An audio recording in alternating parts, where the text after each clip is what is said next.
উচ্চ মাধ্যমিক অঙ্ক পরীক্ষার আগে আমার প্রত্যেক প্রিয় ছাত্রছাত্রীদের আমার তরফ থেকে শুভেচ্ছা। প্রত্যেকেই ভালোভাবে পরীক্ষা দাও, এটি চাই। তো তার আগে বলে দিই, অঙ্ক পরীক্ষার আগে তোমাদের যে যে জিনিসগুলো একদম মাথায় রাখতে হবে এবং তোমরা কিভাবে প্রিপারেশন নেবে এবং কিভাবে তোমরা তার পরীক্ষার আগের দিনে রিভিশন দেবে সেই সংক্রান্ত এই ভিডিওতে আমরা আলোচনা করব। এবং তার সাথে একটি ডেমো কোশ্চেন আমাদের আছে। সেই কোশ্চেনটি কিভাবে আমরা অ্যানালাইসিস করব পরীক্ষার হলে এবং সেইগুলোকে কিভাবে আমরা অ্যান্সার করব, এটা কিন্তু আমাদেরকে ফার্স্ট জানতে হবে। কারণ অনেকেই জানা কোশ্চেন ছেড়ে আসতে হয়, ভালো করে প্রশ্ন পড়ে না, কঠিন লাগলো কোনো কোশ্চেন থেকে তারা ছেড়ে দিল। সেই জন্য আমরা একটা কোশ্চেনের এখানে সাহায্য নিয়েছি। তো আমি সরাসরি কোশ্চেনে চলে আসছি। কোশ্চেনের সাথে সাথে তোমাদের ওই চ্যাপ্টার সংক্রান্ত কিছু আলোচনা তোমরা একটু শুনবে, ভিডিওটা ভালোভাবে দেখবে, কারণ প্রত্যেকটি কথা অত্যন্ত গুরুত্বপূর্ণ, সেটি মাথায় রেখে ভিডিওটা দেখবে। এখন আমরা চলে আসছি, যেমন গ্রুপ এতে আমাদের কিন্তু 1 মার্কসের কোশ্চেন থাকে এবং সেই কোশ্চেনগুলো আমাদের টোটাল 10টি কোশ্চেন থাকে। তো প্রত্যেকটি কোশ্চেন এমসিকিউ টাইপ এখানে। তো ফার্স্ট আমরা চলে আসি প্রথম কোশ্চেন নাম্বার 1।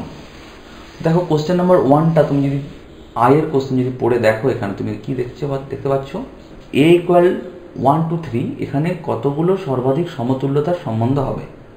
তো এখানে 1 2 3 ভালো করে দেখো, এই যে সেটটা আছে এটার থেকে সম্বন্ধ করা যাবে কতগুলো না, সম্বন্ধ করতে গেলে এটার যদি নাম থাকে এ, মানে এ ক্রস এ থেকে যতগুলো আমি সাবসেট পাবো ততগুলো রিলেশন হবে।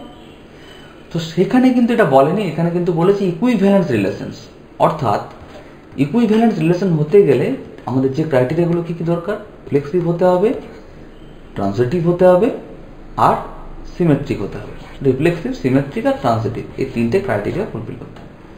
তাহলে ফার্স্ট আমি একটা নিতে পারি 1,1, 2,2, 3,3, এই একটা রিলেশন নিলাম। আমি আরেকটা কেমন নিতে পারি 1,1, 2,2, 3,3, আমি 1,2 কিন্তু 2,1ও নিতে হবে, কারণ না নিলে কিন্তু তোমার এই তিনটে ক্রাইটেরিয়া ফুলফিল হবে না। এইভাবে ক্রমশ গিয়ে আমি কোটা করতে পারি, পরের বারে 1,2 না নিয়ে 2,3 নিতে পারি আর 3,2, তারপরের বারে কি নিতে পারি 1 3 3 1, আর তারপরের বারে কি সবগুলোই। তাহলে 1 2 3 4 5টা টোটাল, এখানে কিন্তু অ্যান্সার কারেক্ট হবে 5 অর্থাৎ অপশন ডি। নেক্সট দেখো, আমি কোশ্চেনটা দেখতে পাচ্ছি পরীক্ষার হলে ডাবল এর কোশ্চেনটা এসছে কত না, alpha less equal to 2 sine inverse x plus cos inverse x less equal to beta. তবে এখানে আলফা এবং বিটার ভ্যালুটা আমাদেরকে বার করতে হবে। প্রথমে কোশ্চেনটা দেখে তোমরা ঘাবড়ে যেও না, যদি না পারো ছেড়ে দেবে। ধরো আমি এটা পরীক্ষা দিচ্ছি, আমি কোশ্চেনটা ছেড়ে দেবো, আমি এখন করবো না, নেক্সট কোশ্চেনে চলে আসছি। পড়বো এ একটি বি প্রতিসম ম্যাট্রিক্স হয় তবে এ স্কোয়ারের কীরকম ম্যাট্রিক্স হবে, অর্থাৎ কিউ সিমেট্রিক হলে এ স্কোয়ারটি কী ধরনের ম্যাট্রিক্স হবে, এটা আমাকে জানতে হবে। ঠিক আছে, তো ফার্স্ট যেটা হলো যে এ হচ্ছে একটা কিউ সিমেট্রিক ম্যাট্রিক্স। তুমি নর্মালি লজিক্যালি ভাবো ব্যাপারটা, এ কিউ সিমেট্রিক ম্যাট্রিক্স। তাহলে এ যদি কিউ সিমেট্রিক ম্যাট্রিক্স হয় তাহলে আমরা কি জানি, এটি ইকুয়াল টু কত হয় মাইনাস এ হয়। তোমাকে এ স্কোয়ারের কেমন ম্যাট্রিক্স তোমাকে জানতে হবে। তো এ স্কোয়ার মানে কত লিখতে পারি, এ ইন্টু এ মানে কত মাইনাস এটি, আবার এ মানে মাইনাস এটি লিখতে পারো তুমি। অর্থাৎ মাইনাস মাইনাসে প্লাস হয়ে গেল, এটি তার হোল স্কোয়ার হলো। তুমি এটাকে ম্যাট্রিক্সের রুলে লিখতে পারো যে এ স্কোয়ার তার হোল টি। তাহলে এ স্কোয়ার যদি একটা ম্যাট্রিক্স আমি নাম দিই বি, এর নাম যদি বি দিয়ে দিই, তাহলে বি ইকুয়াল টু কত হয়ে গেল পিটি। অর্থাৎ এটা কি হয়ে যাবে বলো তো, না সিমেট্রিক ম্যাট্রিক্স হয়ে গেল। সিম্পল কোশ্চেন, তাহলে তুমি এই কোশ্চেনটা অ্যাটেম্প করতে পারলে। তারপরে কোশ্চেন একটি আমাদের দেওয়া আছে, দেখো ডেরিভেটিভ থেকে। দেখে মনে হচ্ছে অনেক বড় সড়ো কোশ্চেনটা, কিন্তু ভীষণ সহজ। যদি না পারো দরকার নেই করার, পরে করবে। তো আমি এখানে করছি, দেখো আমার ক্ষেত্রে মনে হচ্ছে কি যে এই যে কোশ্চেনটা এখানে দেখো কি বলেছে, ওয়াই ইকুয়াল টু, এটা সেই তোমরা ছোটোবেলায় করেছিলে করণীর মতো, sine x plus root over sine x, এরকম করে চলতে থাকছে আর কি। হ্যাঁ, তো ওয়াই স্কোয়ার তুমি প্রথমে বার করে নিলে, ওয়াই স্কোয়ার কত হবে না সাইন এক্স প্লাস পুরোটা এই একটা রুট উঠে গেল জাস্ট, বাকিটা কিন্তু একই থাকলো। এটা কার মতো দেখতে হলো, যদি এটা বাদ দিয়ে দিই কার মতো হলো, ওয়াইয়ের মতো, তাহলে এটা ওয়াই হয়ে গেল। ডিফারেন্সিয়েট করো, 2y dy upon dx equal to cos x plus dy dx, তাহলে dy x এর dx ভ্যালুটা কত হবে তুমি বুঝতে পারছো, cos x by 2y minus 1। পেয়ে গেছে উত্তর, বি এর অপশান। জাস্ট আমরা এইভাবে কিন্তু নেক্সট কোশ্চেন চলে যাব। V in equal to in, এখানে কি দেওয়া আছে, in equal to integration 0 to pi by 4 tan to the power nx dx। এখানে দেখো তোমরা, এটা কিন্তু রিডাকশন ফর্মুলার অঙ্ক, নির্দিষ্ট সমাকল বা ডেফিনাইট ইন্টিগ্রালে কিন্তু এই অঙ্কটা তোমাদের করে দেওয়া আছে অনুশীলনের মধ্যেই দেওয়া আছে, পাবে। খুব ইম্পর্টেন্ট কোশ্চেন। আমি কি প্রথমে বললাম, কোশ্চেনটা একটু হয়তো তোমাদের দেখে মনে হতে পারে যে একটু আলাদা কোশ্চেন, একটু আনকমন টাইপের কোশ্চেন, এরকম তোমরা পরীক্ষায় পেতেই পারো। ফলে সবসময় কমন পাবে এমন কোনো ফ্যাক্টর নয়, সেটাকে সলভ করতে হবে ঠান্ডা মাথায়, কোনো তাড়াহুড়ো করবে না। তাহলে এই অঙ্কটি তোমরা কিন্তু প্রথমে সলভ করে নেবে, কারণ তোমাদের চেনা অঙ্ক। কীভাবে সলভ করবে না, ইন্টিগ্রেশন 0 টু পাই বাই 4 নিয়ে নিলাম, এটাকে আমি এখানে tan to the power n minus 2x করলাম, এটাকে tan স্কোয়ার x করলাম, dx করলাম। এই tan স্কোয়ারকে কী করবো, sec স্কোয়ার x মাইনাস 1, তাহলে একটা হয়ে যাবে কত, integration 0 to pi by 4 tan to the power n minus 2x sec square x dx minus integration 0 to pi by 4, এটা হয়ে যাবে কত, tan to the power n minus 2x dx। এটা কিন্তু পুরোটা কেমন টাইপের দেখতে না, in যদি এটা হয়, এটা কত হবে i n মাইনাস 2। তাহলে দেয়ারফর in ইকুয়াল টু, এই যে পোর্শনটা, এটাকে tan x সমান z ধরে নিতে হবে। tan x সমান z ধরে তুমি দেখবে এটা dz চলে আসছে, আর tan x সমান z ধরলে এটা 0 টু 1 লিমিট হয়ে যাবে। তাহলে এটা আসবে 1 by n minus 1 minus i n minus 2। তাহলে প্রমাণটা আমাদের কি ছিল, যে in এখানে কি আসছে, in plus in minus 2 equal to 1 by n minus 1। কিন্তু তুমি কোশ্চেনটা এখানে দেখো, n into in minus 1 plus in plus 1 দেওয়া আছে, এটা আমার চলে এলো, কিন্তু কোশ্চেনটার সাথে আমাদের মিলছে না, n আনতে হবে। তাহলে আমি কি রিপ্লেস করতে পারি, যদি n আনতে হয় আমাকে, এখানে আমি n এর জায়গাতে আমি লিখতে পারি n প্লাস 1 রিপ্লেস করতে পারি। তাহলে দেখো n এর জায়গাতে যদি আমি n প্লাস 1 রিপ্লেস করে দিই, তাহলে কত হবে, n plus 1 minus 1 equal to n। তাহলে যেখানে যেখানে n আছে তার সাবস্টিটিউট তুমি n প্লাস, কারণ এটা একটা রিডাকশন ফর্মুলা, সব স্তরেই এটা আসবে, n এর যে কোনো ভ্যালুর জন্য এটা ট্রু। তাহলে কি আসবে এখানে, আমি n এর জায়গায় কি পুট করলাম, n প্লাস 1 প্লাস এটা n প্লাস 1 পুট করলে কত আসবে বলো তো, দেখো n মাইনাস 1 চলে আসবে, 1 বাই এটা চলে এলে কত, n, তাহলে n ইন্টু এটা কত আসবে, 1 আসবে। তাহলে অ্যান্সারটা 1 হবে। একটু বড়, আমি কি বললাম, কোশ্চেনটা একটু বড়। তারপরে আমরা চলে যাব ভি আই এর কোশ্চেনে। এখানে কি দেওয়া আছে, যে বিন্দুতে y ইকুয়াল x প্লাস 1 সরল রেখাটি y সমান 4x বক্রের একটি স্পর্শক হবে। সব এখানে তুমি কিন্তু সরাসরি তুমি কলনবিদ্যা বা ক্যালকুলাস প্রয়োগ নাও করতে পারো। ট্যানজেন্ট বা নর্মালের রুল কি জানো নিশ্চয়ই, ট্যানজেন্ট হতে গেলে কোনো একটা কার্ভ আছে, ধরো এইভাবে কাট করলো, দুটো পয়েন্টে কাট করবে, এটা সরিয়ে আনলাম, কটা পয়েন্টে, দুটো পয়েন্ট হলো। এরকম করে সরে আস্তে আস্তে যখন এই দুটো পয়েন্ট মানে দুটো রুট একটাই হয়ে যাবে, তখন সেটা কিন্তু ট্যানজেন্টে পরিণত হবে। এটাই কিন্তু কনসেপ্ট। তাহলে এখানে ওয়াই স্কোয়ার ইকুয়াল টু আছে 4x, তোমার কাট দেওয়া আছে কত, ওয়াই সমান এক্স প্লাস 1। এটা ধরো একটা, এটা কি বুঝতে পারছো কি কাট, এটা parabola, y square equal to 4x আর ওয়াই সমান এক্স প্লাস 1, একটা যে কোনো স্ট্রেট লাইন ধরো, আমি ধরে নিচ্ছি এটা।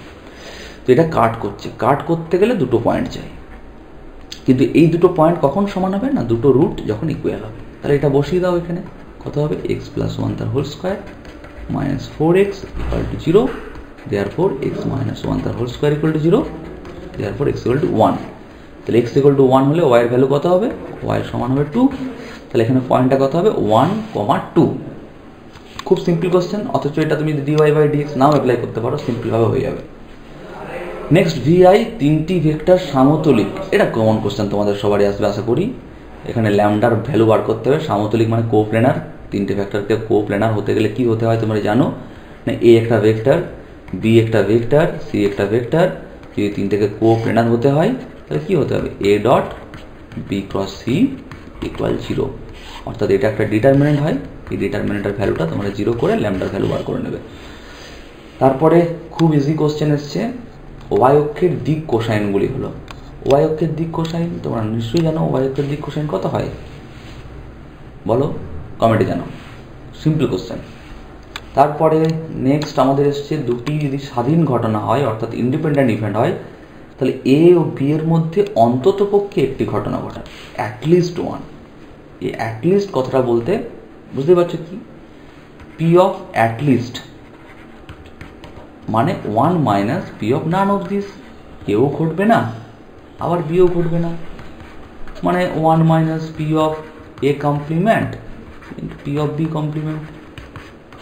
এ কমপ্লিমেন্ট বি কমপ্লিমেন্ট কেন লিখতে পারলাম, যেহেতু স্বাধীন বলা আছে, কারণ এ আর বি যদি ইন্ডিপেন্ডেন্ট হয় এদের কমপ্লিমেন্টগুলো কিন্তু ইন্ডিপেন্ডেন্ট হবে, সেই ফর্মুলা থেকে আমি এটা বলতে পারলাম। তারপরের কোশ্চেন, এখানে দেখো একটা প্রবাবিলিটি পোর্শনের কোশ্চেন দেওয়া আছে, র্যান্ডম ভেরিয়েবলের where of x. Where of এক্সের সূত্র আমরা কি জানি, তোমরা নিশ্চয়ই জানো। এখানের মধ্যে মাল্টিপল কিন্তু কারেক্ট হতে পারে, তাহলে তোমাদেরকে বার করতে হবে কিন্তু where of x equal two কি না, ই of x square minus E of x তার এটা হোল স্কোয়ার। এটা কিন্তু জানি, এটা অপশান এটা দেখে মনে হচ্ছে, কিন্তু বাকি বি এবং সি দুটোকে কিন্তু সিম্পলিফাই করে দেখে নাও কি আসছে, তাহলে তোমরা কিন্তু খুব ইজিলি এটা কিন্তু করতে পারবে। তাহলে ধরো তুমি এটা করলে, এখনও কিন্তু এমসিকিউ আমি একটা করতে পারিনি, এখনও করিনি। কেন করিনি, কারণ এটা কঠিন লেগেছে, আমি করিনি কোশ্চেনটা। তারপরে গ্রুপ বি চলে আসবো, গ্রুপ বির কোশ্চেন পড়ে দেখবো। দুটোর মধ্যে একটি কোশ্চেনের প্রশ্নের উত্তর দাও। একটি এসছে কি না cos x, দেখাও যে F x equal two cos x একটা অপেক্ষক দেওয়া আছে আর টু আর ওয়ান টু ওয়ান বা অন টু কোনোটি নয়, আর একটি ইনভার্স সার্কুলার থেকে দেওয়া আছে। তোমার যেটি সিম্পল বা ইজি মনে হবে সেটা তুমি করবে। কেউ ভাবলো যে না আমি এটা বেশি আমি কনফিডেন্ট এটা করতে, আমার ভালো কনফিডেন্স আছে এটা করতে, তাহলে এটাই করবে। cos of tan inverse x প্লাস cot ইনভার্স √3 ইকুয়াল টু 0। তাহলে এটা তুমি কি বুঝতেই পারছো কি হবে না, cos কতর মান 0 হয়, π/2 এর মান 0 হয়, তাহলে x এর ভ্যালু কত হবে, x এর ভ্যালু এখানে হয়ে যাবে কত, x এর ভ্যালু হবে √3। তাহলে tan ইনভার্স x প্লাস cot inverse x equal to π/2 হয়। ঠিক। আবার এটা যদি কেউ করতে চাই যে cos x 1 to 1 এবং 1 to কোনোটি নয়, এটা তো সিম্পল কোশ্চেন, কারণ তোমার r to r গেছে, ম্যাপিংটা কোথা থেকে কোথা হয়েছে, মানে এফটা যেটা গেছে r থেকে r এ এসছে। তাহলে আর এখানে cos x ভালো করে বুঝতে পারছো। ফার্স্ট কথা হলো যে কোনো কসের নেগেটিভ মানে মাইনাস π/2 এর ভ্যালু যা, আমি π/3 ভ্যালু যা হবে আর প্লাস π/3 ভ্যালুতে হবে, মানে দুটোকে একটা জায়গায় নিয়ে যাবে, ফলে এটা কিন্তু মেনি টু ওয়ান হয়ে যাচ্ছে, অতএব 1 to 1 নয়। একটা এক্সাম্পল দিয়ে তুমি দেখিয়ে দিলে। আর এটা কি করতে পারো না, তুমি ভালো করে জানো যে কসের ভ্যালু রিয়েল নাম্বারের মধ্যে কতটুকু অংশ জায়গা নেবে না, -1 থেকে +1 এর মধ্যে, ফলে এই বাকি জায়গার কোনো নাম্বার এর সাথে লিঙ্ক থাকবে না, অর্থাৎ এটা কি হলো 1 to 1 হল এবং 1 to কোনোটি হলো না। এইভাবে তুমি কিন্তু এই কোশ্চেনটা অ্যাটেম্প্ট করতে পারবে। তারপরে কিন্তু অ্যাটেম্প্ট করার আগে দেখে নেবে তুমি কোনটা বেশি করতে ভালো পারবে এবং মানে তুমি কোনটাই বেশি সাবলীল সেটাই করবে।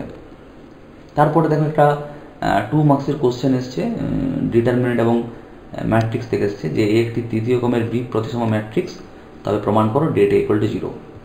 বা বিস্তৃত না করে দেখাও যে এটা, এগুলো দুটো কিন্তু তোমাদের কমন কোশ্চেন আশা করি। যদি এটা কিন্তু লিখতে কম হবে, এটা একটু হয়তো করতে হতে পারে, এটাও খুবই সিম্পল, তুমি যেটা মনে করবে করতে পারো। এখান থেকে তুমি 1/a 1/b 1/c কমন নিয়ে নিলে, তারপরে এটা 1aq abc 1bq abc আবার 1cq abc, আবার abc কমন নিয়ে নেবে 1 1 1 1 1 1, দুটো কলাম ইকুয়াল হয়ে যাবে, ইকুয়াল টু 0 চলে আসবে, একদম সিম্পল। তারপরে এখানে দেখো আমাদের অনেকগুলোই কোশ্চেন আছে, চারের দিকে যে কোনো 3টি প্রশ্নের উত্তর দাও। তুমি প্রথমে আগে কোশ্চেনটা ভালো করে পড়ে নেবে কোনটা কি আছে। এখানে দিয়েছে একটা সন্ততা, এখানে ল্যাগ্রেঞ্জের উপপাদ্য বিবৃত করতে বলেছে, একটা ইন্টিগ্রেশনের অঙ্ক দেওয়া আছে, একটা সমাধান দেওয়া আছে, একটা ইনক্রিজিং ডিক্রিজিং থেকে দেওয়া আছে, একটা ম্যাক্স মিন থেকে দেওয়া আছে। তাহলে এখানে তুমি দেখো যে ফার্স্ট যেটা আছে যে এফ অপেক্ষকটি x = 0 বিন্দুতে সন্তত কিনা পরীক্ষা করো। তাহলে এই কোশ্চেনটি তুমি যদি ভাবো যে না এটা আমাকে করতে পারবো, তাহলে ফার্স্ট তুমি এটাকে অ্যাটেম্প্ট করবে। আমি ধরো করে দিচ্ছি কীভাবে করবো না, আমি যদি করতে চাই তাহলে আমি এফ অপেক্ষকটা যেহেতু মডিউলাস ফাংশন লেখা আছে, আমি প্রথমে আগে কি করব, মডটা ভেঙে নেব। মড ভাঙলে কি হয় না sin x/x হবে যখন x এর ভ্যালু কি হবে >0, আর এখানে কি হবে -sin x/x হবে যখন x এর ভ্যালু <0, আর এখানে x ≠ = 0 তে এই দুটো ভ্যালু দেওয়া আছে, এগুলো ≠ = 0 এর জন্য দুটো ভ্যালু ভেঙে নিলাম।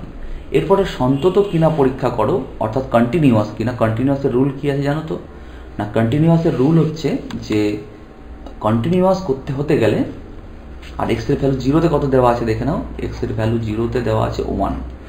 তাহলে ফার্স্ট কন্টিনিউ হতে গেলে তোমাকে কি করতে হয়, সূত্রটি তোমার মনে রাখবে যে limit x tends to 0 plus F x, যে বিন্দুতে বলবে, এখানে 0 মানে এ প্লাস ধরছি আমি, 0 মানে এখানে 0 হবে আর কি, আর limit x tends to a minus f x equal to f0। এই তিনটে ভ্যালুকে তোমার ইকুয়াল দেখাতে হবে। 0 পয়েন্টে ফাংশনের ভ্যালু কত দেওয়া আছে, 1, এটা পেয়ে গেছো। ভালো করে দেখো, limit x tends to 0 plus যদি আমি করতে চাই তাহলে কত আসবে এখানে, তাহলে limit x tends to 0 plus কী হবে, ফাংশনটা হবে sin x বাই এক্স, কেন না গ্রেটার দেন 0 দেওয়া আছে, তাহলে এটা কিন্তু ভ্যালু হয়ে যাবে 1, এটা আসবে কিন্তু -1, আর এটা 1, তিনটে কিন্তু ইকুয়াল হচ্ছে না, ফলে এটা কিন্তু সন্তত বা কন্টিনিউয়াস হচ্ছে না। তারপরে ল্যাগ্রেঞ্জের মধ্যমানের উপপাদ্য বিবৃত করো, এটা খুব সিম্পল কোশ্চেন, এটা তোমরা ইজিলি করতে পারবে যে F is a real valued function defined such as close interval ab and f is continuous on the closed interval ab and f is differentiable on the open interval ab, then there exists a point c such that fb minus fa by b minus a equal to f dash of c। Easy question. তারপরে তোমাদের কি দেওয়া আছে, একটা question দেওয়া আছে কি না ইন্টিগ্রেশনটা দেখেই কিন্তু ঘাবড়ে যেও না, একটু সিম্পল, খুবই simple, dx by x into x to the power 7 plus 1, বুঝতেই পারছো এটাকে জেড ধরতে হবে, তো জেড ধরলে ডেরিভেটিভ কত হয়, x টু দি পাওয়ার 6, এখানে x টু দি পাওয়ার 6 নিয়ে চলে এলে, তাহলে এখানে x টু দি পাওয়ার 6 আবার গুণ করে দাও, দিয়ে এটা জেড ধরে নাও, ইন্টিগ্রেশন হয়ে যাবে। পরেরটা কি আছে না, এখানে দেওয়া আছে সমাধান করো y ইন্টু এক্স ইন্টু, এটা এক্সাক্ট ডিফারেন্সিয়াল ইকুয়েশন, দেখেই বুঝতে হবে তোমাদের অঙ্কটা। এখানে কি করবো আমরা, দেখো এখানে x dx plus y dy, ধরো এখানে x dx plus y dy plus x dy minus y dx by x square plus y square আছে। এটা তোমাদের কমন কোশ্চেন, যদিও এটা তোমার কি বলো তো, এটা একটা এক্সাক্ট ডিফারেন্সিয়াল ইকুয়েশন, এটাও একটা এক্সাক্ট, এটাকে লিখতে পারি আমি ডি অফ এক্স ওয়াই, একদম পারি। এটাকে কীভাবে লিখতে পারি, d of tan inverse y by x. এটা যদি আমি ডেরিভেটিভ করি তাহলে দেখো কত আসছে বলো তো, d of tan inverse y by x, back calculation করে দেখে নেবে আসছে কিনা, বলা যায় না, তোমার ভুল হতেও পারে। তাহলে ট্যান ইনভার্সের ডেরিভেটিভ কত হয় না, 1 by y square by x square হলো। নেক্সট ওয়াই বাই এক্সের ডেরিভেটিভ, মানে এখানে এক্স স্কোয়ার থাকলো, এখানে এক্স থাকলো, এখানে ডি ওয়াই হলো, ওয়াই থাকলো, ডি এক্স হলো। এটা যদি ভাঙি দেখো এক্স স্কোয়ারটা কী হয়ে যাবে, উপরে চলে যাবে, এখানে এক্স স্কোয়ার হয়ে যাবে, কেটে যাবে, তাহলে এটা রইল আলটিমেটলি এটা একটা এক্সাক্ট। তারপর একটা বর্ধিষ্ণু ক্ষয়িষ্ণু ভালো করেই জানো, অর্থাৎ মনোটোনি ইনক্রিজিং এবং ডিক্রিজিং ফাংশন কখন হয় না, ফাংশনের ডেরিভেশনটা যদি গ্রেটার দেন 0 হয় তখন ইনক্রিজিং হয়, যদি লেস দেন 0 হয় তাহলে ডিক্রিজিং হয়, এভাবে বার করে নেবে। ম্যাক্স মিন, এটাও সোজা কোশ্চেন, ভীষণ সহজ, 4e two the power 2x, এই ফাংশনটাকে দুবার ডেরিভেটিভ করতে হয়, first time derivative second time derivative করবো, ফার্স্ট টাইম ডেরিভেটিভকে 0 করবো, তারপরে সেখান থেকে এক্সের ভ্যালু বার করবো, তারপরে সেকেন্ড ডেরিভেটিভে পুট করবো, যদি গ্রেটার দেন 0 আসে তাহলে কী ভ্যালু আছে, লেস দেন 0 থাকলে কী ভ্যালু আছে, এগুলো আমরা চেক করতে পারি। এইভাবে আমরা কিন্তু এই কোশ্চেনগুলো ইজিলি আমরা অ্যাটেম্প্ট করতে পারবো এবং করে নিতে পারবো। আমরা চলে যাবো 5 দাগের কোশ্চেন, এগুলো জাস্ট আমি ডিসকাস করে দিচ্ছি আর লিখছি না। মূল বিন্দু থেকে 7 একক দূরে অবস্থিত একটি ভেক্টরের সাথে লম্ব সমতলের সমীকরণ, এটা তোমার সমতলের কী বলতো, অভিলম্ব আকার, অর্থাৎ নর্মাল ফর্মে সমতলের ইকুয়েশন কেমন থাকে তোমরা নিশ্চয়ই জানো, r dot n cap equal to p, where p is the perpendicular distance from the origin and n is the vector normal to the plane। তাহলে r ডট n ভেক্টর, এটা unit vector কিন্তু, equal to p, ফলে এখানে যে ভেক্টরটা দেওয়া আছে সেটা unit vector বার করবে, তাহলে হয়ে যাবে, আর p এর ডিস্টেন্সটা 7 দেওয়া আছে। খুব সিম্পল কোশ্চেন। তারপরের কোশ্চেন দেখো, এখানে কি বলেছে, দেখাও যে এই দুটো সরল রেখা পরস্পর লম্ব। খুব সিম্পল, এই দুটোর মধ্যে যেটা তোমার মনে হবে, আমার মনে হয় এটা তোমাদের সহজ লাগবে। পরস্পর লম্ব দেখানোর নিয়ম কি না, এর ডিসিএস আর এর ডিসিএসগুলো কিন্তু বা ডিআরএসগুলোকে মাল্টিপ্লিকেশনটা কী হবে, 0 হয়ে যাবে। এইখানে কিন্তু একটু ঘুরিয়ে দেওয়া থাকে, অনেক স্টুডেন্টরা কী করে খুব তাড়াহুড়োর মধ্যে, এটা ধরো 5 মাইনাস এক্স দিয়ে দিল, তখন কিন্তু মাইনাসটা কমন নিয়ে তোমাকে এক্স মাইনাস 5 করে এখানে মাইনাস করে তোমাকে করতে হবে, এগুলো কিন্তু খেয়াল রাখবে, কোশ্চেন বারবার ভালো করে পড়বে। নেক্সট 6 দেখে কোশ্চেন, প্রবাবিলিটি থেকে দুটো কোশ্চেন দেওয়া আছে, এখানে তুমি একটা কোশ্চেন, আশা করছি তোমরা এটা অ্যাটেম্প্ট করবে। এটা একটা প্রমাণ দেওয়া আছে, তারপরে চলে আসছি গ্রুপ সি, যেখানে 4 মার্কসের কোশ্চেন আছে। ফার্স্ট তোমরা জানো সবই যে রিলেশনস ম্যাপিং বা বাইনারি অপারেশন, আর একটা তোমাদের ইনভার্স সার্কুলার ফাংশন, দুটোর মধ্যে একটা তোমাদের থাকে। এখানে তুমি দেখো ইনভার্সটা তোমার কিন্তু অত্যন্ত সহজ, দেখে তুমি কিন্তু কঠিন ভাবছো। ইনভার্স বা তুমি রিলেশনস তুমি যেটাই করবে না কেন, তুমি আগে দেখে নেবে যে তুমি কোনটা ভালো করতে পারবে। এখানে তোমাদের মনে হতে পারে দুটো কোশ্চেনে একটু আনকমন এসছে, বাট ইনভার্সটা যদি একটু মন দিয়ে খুঁটিয়ে দেখতে বা দেখো, তাহলে বুঝতে পারবে এটা তুমি করতে পারবে। তোমাকে একটু লজিক বলে দিই আমি। ট্যান ইনভার্স 1/1 + 1 × 2, এই 1টাকে আমরা এইভাবে ব্রেক করে নিতে পারি। ভালো করে দেখো হিসাব করে, এই 1টাকে আমরা এইভাবে কিন্তু ব্রেক করে নিতে পারি। ট্যান ইনভার্স, আমি 1 না করে শেষটা করছি, আমি লিখতে পারি এখানে যে 3 - 2/1 + 3 × 2। তাহলে দেখো tan inverse a - b/1 + ab, এটার ইকুয়ালটা কী হবে? Tan inverse 3 - tan inverse 2। তাহলে দেখো তুমি যদি এটা করে করে যাও, তাহলে কিন্তু আলটিমেটলি সবগুলো কিন্তু কাটাকাটি হয়ে যাবে, দুটো টার্ম পড়ে যাবে, সেই দুটো টার্ম থেকে তোমার এখানে থিটার ভ্যালুটা বার করতে হবে। তারপর আমরা 8 দিকের কোশ্চেন চলে আসছি। এখানে বিপরীত ম্যাট্রিক্স নির্ণয় করো। এখানে বলেছে প্রাথমিক সারি বা স্তম্ভ রূপান্তর প্রক্রিয়া, এটা আসবে না, আশা করি আসবে না। প্রাথমিক মানে অর্থাৎ এলিমেন্টারি কলাম অপারেশন দিয়ে কিন্তু আসে না জেনারেলি। তো এটা তোমার বিপরীত ম্যাট্রিক্স তোমরা নিশ্চয়ই বার করতে পারবে। এখানে ম্যাট্রিক্সের চিহ্নটা দেওয়া নেই, ডিটারমিনেন্টের চিহ্ন দেওয়া আছে, ম্যাট্রিক্সের চিহ্ন হবে। তারপর আমরা 8 দিকে ডাবল এর কোশ্চেন চলে যাবো। এটাও একটু টাফ দেওয়া আছে, ডেট এ ইন্টু অ্যাডজয়েন্ট এ, প্রমাণ আসে না জেনারেলি, দেখার দরকার নেই।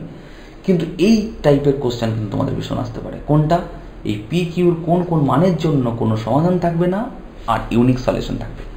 এটা কিন্তু ক্যামার্স রুলের, কিন্তু ক্যামার্স রুলটা ভালো করে রিভিশন করে যাবে। ক্যামার্স রুল কী হয় না, প্রথমে তোমাকে ডেল বার করতে হয়, del 1, del 2, del 3, এক্সের ভ্যালু কী হয় del 1/del, y = কী হয় del 2/del, জেড কী হয় del 3/del। এখন কখন ইউনিক সলিউশন থাকবে না, যখন del ≠ = 0 হবে। কখন কোনো সলিউশন থাকবে না, না যখন del 1, del 2, del 3 যখন কি হবে টোটাল 0 হবে এবং ডেলও 0 হবে, কোনো সলিউশন থাকছে না। এরকম করে যে কেসগুলো আছে, এই কেসগুলো কিন্তু পড়বে। এটা আবার দেখো নন হোমোজিনিয়াস কেস দেওয়া আছে। হোমোজিনিয়াস কেসে কী হয় না, এগুলো 0 থাকে, এটাও কিন্তু তোমরা দেখে যাবে। অর্থাৎ ক্যামার্স রুলের টোটাল স্ট্রাকচারটা তোমরা কিন্তু ভালো করে দেখে যাবে, কারণ একটা কোশ্চেন তোমাদের এখানে আসবেই। ভালোভাবে রিভিশন করবে, বারবার বলছি। তারপরে 9 দিকের কোশ্চেন এখানে দেখো প্রাথমিক তত্ত্ব থেকে। প্রাথমিক তত্ত্ব জেনারেলি আসে না, এই কোশ্চেনে দেওয়া আছে, তবু তোমরা দেখে নিতে পারো, একবার রিভিশন করে নিতে পারো।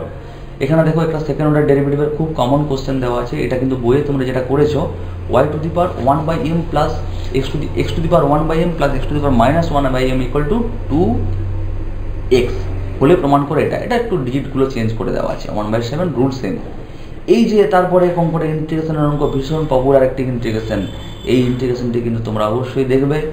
একটু কঠিন ইন্টিগ্রেশন কিন্তু দেখে যাওয়া উচিত, কঠিনগুলোই তো চোখ বোলাতে হয় না, সহজগুলো তোমরা ইজিলি করতে পারবে। এই ইন্টিগ্রেশনটা তোমরা কীভাবে করবে বলো তো? না এখানে দেখো এটার ডেরিভেশন কত হয়, ডেরিভেটিভ কত হয়, x sin x + cos x এর যদি ডেরিভেটিভ করি, এখানে দেখো x cos x আসবে, প্লাস sin x আসবে, মাইনাস sin x চলে আসবে, অর্থাৎ x cos x আসবে। অতএব তোমাকে এই ইন্টিগ্রেশনটা করার জন্য তোমাকে কী করতে হবে না, এটা তোমাকে কিন্তু বাই পার্টস করতে হবে। i = এখানে লিখতে পারি x × x cos x by x sin x plus cos x তার হোল স্কোয়ার দিলাম, কিন্তু এই cos x তুমি বাড়তি লিখেছো, এখানে cos x। এই একটা ইউ ধরবে আর এটাকে ভি ধরবে, এই ভিটাই কিন্তু ওয়ান টাইপ অফ ইন্টিগ্রেশন। এটা তাহলে বাই পার্টস করবে, u integration v dx, formula মনে আছে, বড় করে ইন্টিগ্রেশন দেবে, আমি বড় করে দিতে বলি স্টুডেন্টদের, কারণ বড় করে না দিলে এটা দুটো গুলিয়ে যায়। ddx of u integration v dx দিয়ে ডিএক্স, ব্যাস হয়ে গেল। এটা তোমরা বার করে নেবে। তারপরে ইন্টিগ্রেশন যদি তোমাদের সহজ বেশি মনে হয় এটাই করবে। নেক্সট ট্রিপল আইয়ের কোশ্চেন দেখো কি দেওয়া আছে, সমাধান করো, এটা করো অথবা এটা করো, দুটোর মধ্যে আশা করি এটা খুব ইজি থাকে, তোমাদের ইজিলি করতে পারবে। তারপরে আমরা চলে যাব একদম 10 দাগের কোশ্চেন। 10 দাগের কোশ্চেন কি আছে এখানে দেখো, ভেক্টর থেকে দেওয়া আছে, অ্যান্সার এনি ওয়ান কোশ্চেন। কি দেওয়া আছে না, দুটোর মধ্যে একটা করতে হবে 4 মার্কস। একটা দেওয়া আছে একদম ফার্স্ট বেসিক, তোমার ফিজিক্সেও করেছো এটা, স্কেলার এবং ভেক্টর প্রজেকশন বার করানো। স্কেলার এবং ভেক্টর প্রজেকশন এ ভেক্টরের উপর বি এর বা বি এর উপর এর একটু ভালো করে দেখে নেবে কার উপর কার বলেছে, সেভাবে বার করবে। আবার এখানে একটা কি কোশ্চেন বলেছে যে একটা স্কেলারের মান দেওয়া আছে যা দুটোর উপর লম্ব, দুটো ভেক্টর তাদের উপর লম্ব, এবং সেই ভেক্টরটার একটি কি দেওয়া আছে, ম্যাগনিটিউড দেওয়া আছে 5। আশা করি দুটো করতে পারবে। 11 দাগের যে কোশ্চেন, এখানে কিন্তু এলপিপির থেকে একটি কোশ্চেন আছে 4 নম্বর। এখানে দেখে নাও, এই কোশ্চেনটি কিন্তু দুটো কোশ্চেন থাকে, তার মধ্যে একটি করতে হয়। এই এলপিপির কোশ্চেনটি তোমাদের বলে রাখি, এই লিনিয়ার প্রোগ্রামিং কোশ্চেন কেউ এই যে লেখা অঙ্কটা থাকে এটাও কেউ করতে পারে ছক করে, আবার কেউ পরীক্ষার এটা তোমার গ্রাফ এঁকেও করতে পারে। তো যারা গ্রাফ এঁকে করবে তাদেরকে বলে দিই, অবশ্যই পেন্সিল দিয়ে গ্রাফ আঁকবে, কোনো পেন দিয়ে গ্রাফ এঁকো না। তার সাথে কি সমাধান অঞ্চলটি কিন্তু সুন্দরভাবে চিহ্নিত করবে, যেটা ফিজিক্যাল রিজিয়ন বলি আমরা। এই ফিজিক্যাল রিজিয়নটি কিন্তু তোমরা সুন্দরভাবে চিহ্নিত করবে, এবং যদি বাউন্ডেড এবং আনবাউন্ডেড হয় তোমার দেখে নেবে এক্সট্রিম পয়েন্ট কোনগুলো আছে, সেখানে জেডের ভ্যালু বের করে ওখানে পুট করে মানগুলো দেখবে কোনটা ম্যাক্স বা কোনটা মিন আসছে। ওকে, এরপর আমরা চলে আসছি কি নেক্সট কোশ্চেন। এলপিপির পরে আমাদের এখানে দেওয়া আছে কি না তোমার প্রবাবিলিটির কোশ্চেন। প্রবাবিলিটির কোশ্চেন ভালো করে পড়বে আগে, কারণ অনেক সময় কি হয় প্রবাবিলিটির কোশ্চেনের ক্ষেত্রে যেটা প্রথম চ্যাপ্টার থাকে, অর্থাৎ প্রবাবিলিটির একদম যেটা বেসিক দিয়ে করতে হয়, লেখা অঙ্ক বলি আমরা ওগুলোকে, ওই ডেসক্রিপটিভ যে অঙ্কগুলো থাকে এগুলো অনেকেরই কঠিন লাগে পড়তে, আর পরের দিকেরগুলো সহজ থাকে, যেটা বাইনোমিয়াল ডিস্ট্রিবিউশন বা তোমার ওই র্যান্ডাম ভেরিয়েবলস, এই চ্যাপ্টারগুলোর থেকে যদি দেখো যে ওই চ্যাপ্টারগুলোর থেকে কমন এসছে ওটাই করবে, আর নইলে শেষে এটা ভালো করে পড়ে করার চেষ্টা করবে। তারপরে গ্রুপ ডি, এখানে দেখো 5 মার্কসের কোশ্চেন। এই কোশ্চেনটা আমি কি বললাম একটু টাফ, তুলনামূলক একটু কঠিন, তবে 5 মার্কসের কোশ্চেনের ক্ষেত্রে ডেফিনেট ইন্টিগ্রালের যে limit n tending to infinity দিয়ে যে অঙ্কগুলো তোমরা বইয়ে দেখেছো, এই বইয়ের মধ্যে যে অঙ্কগুলো আছে এটা করবে। এটা কিন্তু তোমাদের একটু টাফ অঙ্ক দেওয়া আছে, প্রবলেমটা এটা যদিও টাফ নয়, আমি বলছি টাফ। এটা y ইকুয়াল টু ধরে নিলে দিয়ে এটাকে লগ নিতে হবে, তাহলে log y equal to 1/n আসবে, এইটাকে সিম্পলিফিকেশন করতে হবে ফ্যাক্টোরিয়াল 2n-কে, এটা ফ্যাক্টোরিয়াল 2n-কে ভেঙে নেবে, ফ্যাক্টোরিয়াল n দিয়ে কেটে কাটাকাটি হয়ে যাবে, n মানে n দিয়ে করবে, তারপরে বার করতে হয়। এটা তোমরা নিশ্চয়ই আমার করানো অঙ্ক, এটা করানো প্রবলেম। যাই হোক, সব কিছু দেখে নিতে হবে। এটা কিন্তু বইয়ের আশা করি তোমাদের উদাহরণে দেওয়া আছে, যদি বইটা ফলো করে এসেনদের তাহলে বুঝতে পারবে যে উদাহরণে দেওয়া আছে এখানে, যে আই ধরে এটাকে 0 to 2π, এবার 2π - x করে এটা করতে হবে। 14 দাগে যে কোশ্চেন, এখানে 3টি কোশ্চেনের মধ্যে তোমাদের চারটি কোশ্চেনের মধ্যে 2টি করতে হয়, 5 নম্বর 2টি খুব অত্যন্ত যত্ন করে করবে। আগে দেখে নেবে 5টির মধ্যে কোনটা তুমি একদম মানে কনফার্ম করতে পারবে, কোনটা কমন চলে আসছে। যেমন আশা করি তুমি কোশ্চেনটা দেখেই বুঝতে পারছো স্যার এই কোশ্চেনটা কমন চলে আসছে আমার, ট্রিপল এর কোশ্চেনটা। আর কোন কোশ্চেনটা কমন এসছে, এই শঙ্কুর কোশ্চেনটা, এটা কিন্তু প্রায় বইয়ে দেওয়া আছে, এটা কিন্তু কমন চলে আসছে। ভালো করে পড়বে। এটা ম্যাক্স মিন থেকে, এটা তোমার সিগনিফিক্যান্স অফ ডেরিভেটিভ থেকে দেওয়া আছে, এটা ম্যাক্স মিন থেকে দেওয়া আছে, এটা ট্যানজেন্ট নরমাল থেকে দেওয়া আছে, এটা ক্ষেত্রফল থেকে দেওয়া আছে। তাহলে এইভাবে তোমরা যদি কোশ্চেনটি করো, লাস্ট যে কোশ্চেন থাকে তোমাদের এখানে প্লেন অথবা স্ট্রেট লাইন। স্ট্রেট লাইনে অনেক স্টুডেন্টরা বলে স্যার শর্টেস্ট ডিস্টেন্সটা করতে আমাদের ভালো লাগে, তাই শর্টেস্ট ডিস্টেন্স সরাসরি ফর্মুলা অ্যাপ্লাই করে দেবে। আবার বলি, যদি তোমরা ভেক্টরের নিয়মটা বা ভেক্টর প্রসেসের সূত্রটা মনে না থাকে শর্টেস্ট ডিস্টেন্সের, তোমরা কিন্তু কি করবে, যেটা স্কেলার ভেক্টরটাকে স্কেলারে কনভার্ট করে নেবে, তারপরে তোমরা কিন্তু এই সূত্রটা অ্যাপ্লাই করবে। সূত্রটা নিশ্চয়ই মনে আছে তোমাদের, SD ইকুয়াল টু, সেই SD ইকুয়াল টু সূত্রটা তোমরা কিন্তু ভেক্টরে না করে স্কেলারও করতে পারো। আর একটা অঙ্ক কী দেওয়া আছে, প্লেনের দেওয়া আছে একটি অঙ্ক, দেখো যে find the equation of the plane perpendicular to the plane, একটা দেওয়া আছে, and passing to the point এত এবং এত। না, প্লেনের ইকুয়েশন বার করতে গেলে আমরা নর্মালি জানি a × x - x1, তাহলে একটা পয়েন্ট দিয়ে পাস করছে a × x - 2 plus b × y - 2 plus c × z - 1 equal to 0। এখন এই প্লেনটা কি বলেছে, পারপেন্ডিকুলার টু দ্য প্লেন এত। দুটো প্লেন যদি পারপেন্ডিকুলার থাকে তাহলে কি হয়, এই প্লেনের যে ডিআরএসটা মানে নর্মালের যে ডিআরএসটা হবে আর ওই প্লেনের নর্মালের ডিআরএসটার মাল্টিপ্লিকেশন কী হবে, ইকুয়াল টু 0 হয়ে যাবে। আবার এটা যদি ওই প্লেনটা যদি এই পয়েন্ট দিয়ে পাস করে তাহলে ওটা পুট করে দিলে একটা ইকুয়েশন পাবো। ওই দুটো ইকুয়েশন থেকে ক্রস মাল্টিপ্লিকেশন করে ABC সলিউশন করতে হবে, তারপর ফাইনালাইজ বসিয়ে দিতে হবে। তো এইভাবে তোমরা কিন্তু কোশ্চেনটিকে দেখো, যে ধরো তুমি পরীক্ষায় এই কোশ্চেনটি পেয়েছো, কোশ্চেনটি মনে হতে পারে কঠিন, বাট খুব ঠান্ডা মাথায় কোশ্চেনটিকে একটু বিশ্লেষণ করবে, যে কোন কোশ্চেনটি তুমি আগে করবে, কোনটি পরে করবে। কারণ আমি নিজে ফিল করেছি যে পরীক্ষা অঙ্কে সবাই জানে অঙ্ক, কিন্তু তাড়াহুড়ো করতে গিয়ে এত ভুল করে ফেলা স্টুডেন্টরা আমি নিজে ডিউটি করতে গিয়ে দেখেছি যে হয়তো ছেলেটা খুব ভালো স্টুডেন্ট, সে করতে পারছে বা পরীক্ষায় করছে, কিন্তু আমি বুঝতে পারছি তার মিস্টেক হচ্ছে কিছু কিছু জায়গায়। তো সেই জন্য বলি যে মিস্টেকটা তোমাদের কিন্তু একদম অ্যাভয়েড করতে হবে। ঠান্ডা মাথায় ভাবো কোন কোশ্চেনটা তুমি আগে করতে পারবে। পরীক্ষার হলে গিয়ে যখনই কোশ্চেন পাবে, ফার্স্ট তুমি একটা প্রশ্ন করবে যেটা তুমি 100% শিওর তুমি এটা করতে পারবে, সেই কোশ্চেন দিয়ে স্টার্ট করবে। পরীক্ষা তোমাদের ভালো হবে। আশা করি সবার পরীক্ষা খুব সুন্দর হোক। পরীক্ষা কেমন হলো ভিডিওটি দেখার পরে কমেন্টে জানাবে।